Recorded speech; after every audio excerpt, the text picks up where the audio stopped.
kampung bacanya nih ya.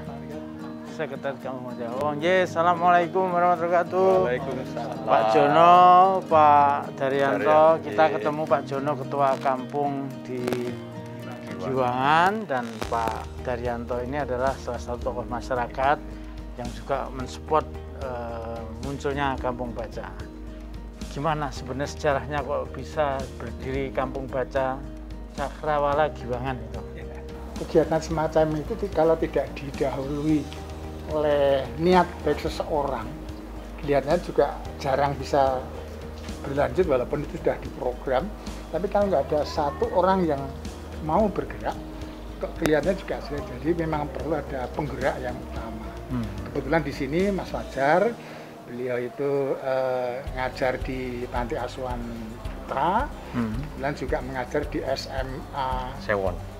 Nah, dia dengan jiwanya yang memang sarjana pendidikan, kepingin anak-anak pada main seenaknya seperti kok rasanya kok kasihan, maneman. Sehingga diharapkan bisa terkumpul bersama-sama untuk mengadakan kegiatan pendidikan. Kebetulan masyarakat sedang ada Grengseng dari pemerintah itu jam belajar masyarakat, Pak.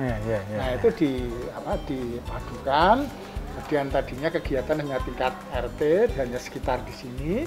Nah, kemudian berkembang di RW juga kebetulan banyak yang menanggapi. Kemudian ada program-program kampung yang diunggulkan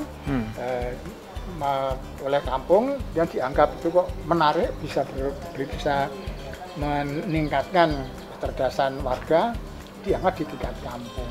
Berarti awalnya tuh memang dari teman-teman pengurus di RT RW dan kemudian kampung, kemudian ada penggeraknya jalan gitu. Betul, Pak.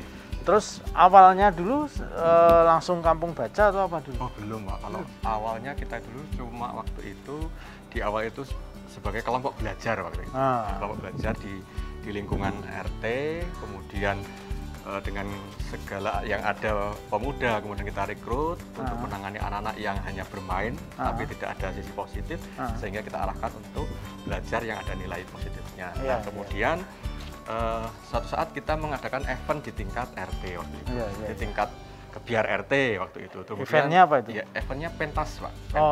Pentas budaya, pentas seni anak-anak, menunjukkan selama ini yang kita belajar itu ada dipertunjukkan itu di tingkat RT. Kemudian itu menarik, kita justru ditangkap dari RW waktu itu, ditangkap dari pengurus RW. Kemudian kita tahun berikutnya mengadakan Kebiar itu tingkat RW, jadi Kebiar RW 01 Giwangan. Nah, waktu itu kita aturi juga dari Pak Lurah. Nah, Pak Lurah kita aturi, ternyata beliaunya merespon luar biasa gitu, gerakan anak-anak muda yang ada di wilayah RW 1, sehingga disupport, alhamdulillah didorong kita naik dengan program waktu itu memang ada JPM turun, kemudian juga waktu itu dengan perpaduan dengan kampung-kampung dengan identitas kampung ya, ada KRA, ada kemudian kampung belajar dan sebagainya, itu menjadi suatu semangat untuk kita naikkan di tingkat kelurahan waktu itu.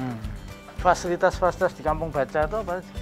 Kalau fasilitas kita memang kan kalau tempat selama ini masih di relawan, dalam artian relawan mana rumah yang bisa dipakai atau fasilitas umum yang bisa dipakai. Tentunya nanti tadi Mas Fajar dengan wisma rumahnya bisa dipakai, kemudian kami juga ada musola, ada lantai 2 kita pakai. Jadi tempat mana yang bisa dipakai kita pakai. Kemudian fasilitas kemarin ada bantuan dari untuk buku-buku, Pak, dari dinas ada bantuan dari buku, rak-rak dan sebagainya, hibah tapi masih pinjaman bahasanya itu, pinjaman untuk dirawat, dimanfaatkan untuk anak-anak. Jadi ada di sekretariat.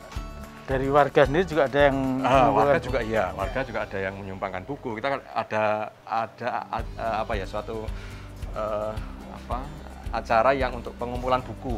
Ya, jadi donasi buku, monggo warga yang mau menyumbangkan literasi atau buku-buku untuk anak-anak bisa kita tampung. Selama ini pengaruhnya dengan adanya Kampung Baca ini dalam kehidupan anak-anak itu gimana di kampung?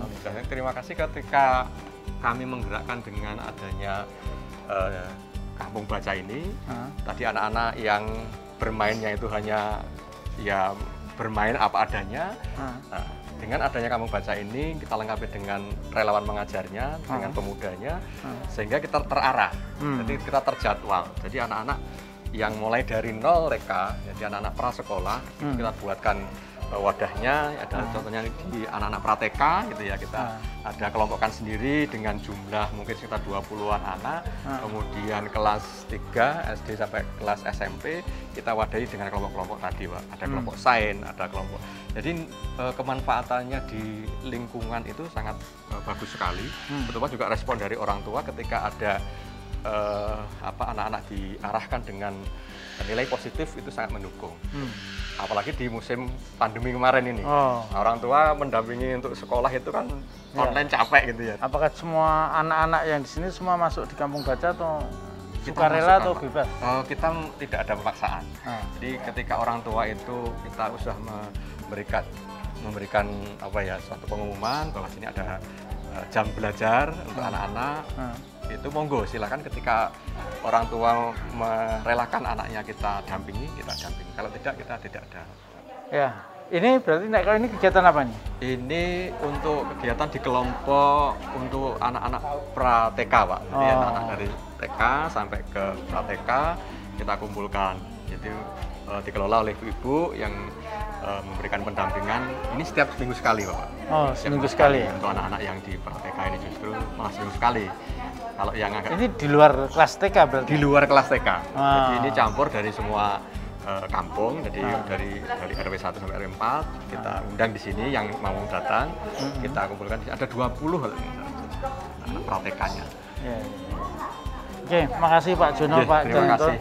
Jadi pemirsa, ini tadi bagaimana masyarakat punya inisiatif untuk membangun kampungnya agar anak-anaknya itu juga mempunyai kemampuan untuk bisa membaca, bisa ikut serta dalam proses bagaimana memperkaya buku-buku yang bisa dia serap dalam bacaannya itu. Nah, oleh karena itu kita perlu melihat tempat bacanya dan di kampung bacanya atau tempat yang biasa dipakai berkumpul anak-anak. Kita ingin tahu gimana kegiatannya, apa saja dan seterusnya.